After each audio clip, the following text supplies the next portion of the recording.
على مر السنين كلنا بيبقى عندنا تعلق بالقدوة، نبقى عارفين دايما ان في شخص تاني عايزين نكون زيه.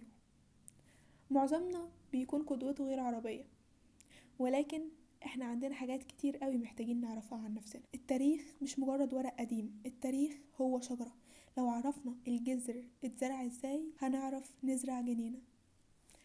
أول شخص هنتكلم عنه هو ابن الهيثم. في القرن ال11 ابن الهيثم كان من أهم علماء العرب وقتها، عشان كده الحاكم بأمر الله خليفة مصر استدعاه علشان يقوم بعمل تنظيم لمياه النيل أوسط. ولكن الحقيقة الصعبة إن النهر في الوقت ده محتاج أدوات هندسية مش موجودة أصلا في العصر بتاعه، وبما إن الحاكم بأمر الله كان متهور وعنده بطش شديد فخاف ابن الهيثم جدا على نفسه، ما كانش عنده أي طريق غير إنه يتظاهر بالجنون لإنقاذ حياته. وقتها قرر الحاكم بأمر الله إنه يسجن ابن الهيثم في أوضة ضلمة وصادر كل أمواله، وحبسه لفترة ما كانش حد عارف هتنتهي إمتى. الأصعب من كده سمعته العلمية بقت في الأرض.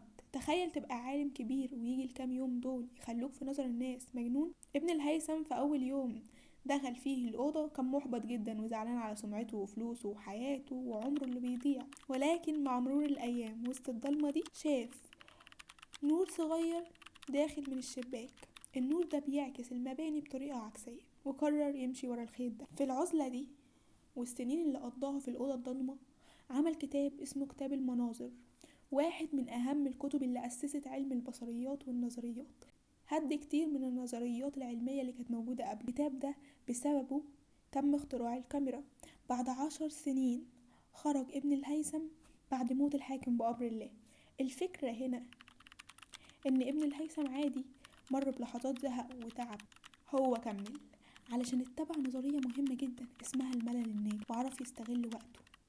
انت كمان تقدر تعمل كده، انك تقعد فترات كبيرة تذاكر او تشتغل، ولكن الحقيقة انك لازم في الاول تعرف انت فعلا بتعمل اللي انت عايزه ولا مجرد بتعمل حاجة شايفها المجتمع كويسة، عشان في الاخر تعرف تطبق النظرية دي.